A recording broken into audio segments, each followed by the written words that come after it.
our way to an undisclosed secret location, escorted by Sony Computer Entertainment Security, to meet the newest member of the PlayStation family. With the formal announcement at this year's E3, everyone wants to get their hands on the new PSP Go. And that's exactly what we're going to do. We just don't know where yet. Nice suit.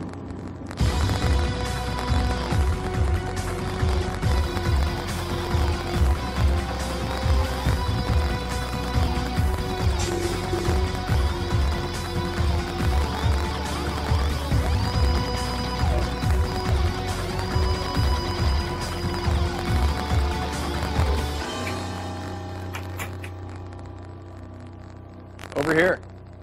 Veronica, glad you could make it. Thanks for coming. Have a seat. I think there's something here you might want to take a look at. Is all that really necessary? We've got top secret information. Are you ready? I am. Welcome to Mama. Wow, it's so tiny. It's so much smaller. But wait a second, where is everything? Try sliding. That's how you play the game. I get it now. So fill me in. What's this all about? So this is our newest PSP. It's called the PSP Go. All right, so I want the nitty-gritty tech specs on this baby. No problem. Down and dirty. So it's a 3.8-inch screen.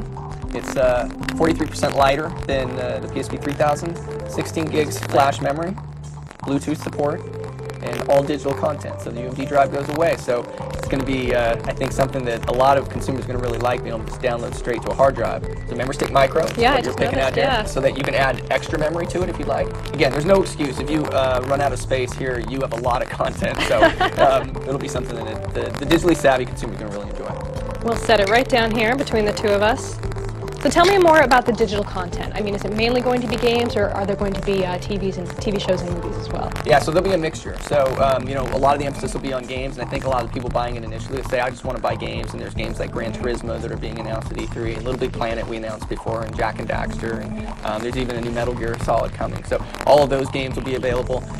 But then there's movies, and all the first-run movies that you can rent or buy through the PlayStation Network, and TV shows, as you mentioned, as well. So you can bring so much content over with you and fill it up on that 16 gigs flash memory. Well, since it is called the PSP Go, I imagine it would work with remote play as well. Integration with PS3 is very important to us, and it works just like PSP 3000, and that's a growing use. A lot of people like to be able to take their content from their PS3 with them on the go. What are the main differences between this and the PSP 3000? The first is the onboard memory, the flash memory, 16 gigs of space. There's Bluetooth support as well, so if you have a Bluetooth headset, you can actually tether it to your cell phone as well. But ultimately, it's the portability, and bringing that content with you in a smaller form factor. You've got the most immersive games on the PSP platform anyway.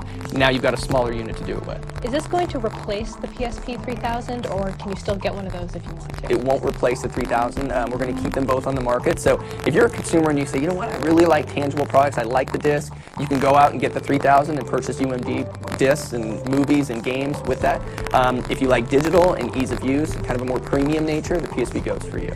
Does the design open up any new opportunities for developers? If you're a developer, you could say, you know what, maybe I want to create a smaller package, a game that's a little bit easier to play on the go. Maybe something that you play for 10, 15 minutes and then put down. Just kind of break up the game a little bit more. So developers, I think, are going to be looking at that. In the initial launch, we're going to have some pretty similar games between the two, but I think longer term, you'll see some changes. There have been a lot of rumors about the future of the PSP, and this device in particular has been very cloaked in secrecy for the past few months.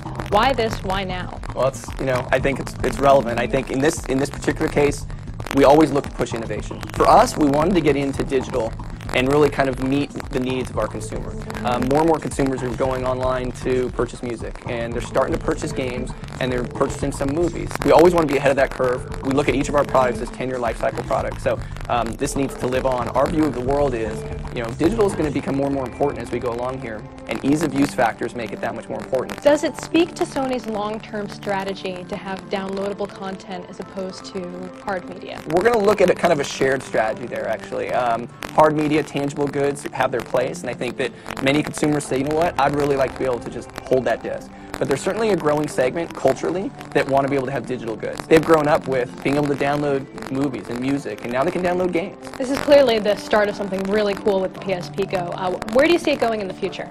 There's a lot of back-end service and support that we'll be putting against it that I think will really excite the base. There's obviously all the games that are coming from disc that'll be available on PlayStation Network, but it's also new IP, new product, new games that are available, only for download. Our focus is really on working with developers, ensuring that they look at the usage model for the Go, and then looking at the services that are going to be available and kind of accentuating those services for how someone would use Go.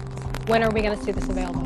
I think a lot of people have been asking about when it's going to come and when we're going to actually make our push towards digital. So it is finally here. It's coming this fall. We think it's going to be a huge product for us. Am I looking at the only one in existence right now? Actually, we've got a second one. Well, well, well. Put Gran Turismo on there for you. Qore viewers know I'm not very good at driving games, but I'll give it a go. Good, let's play.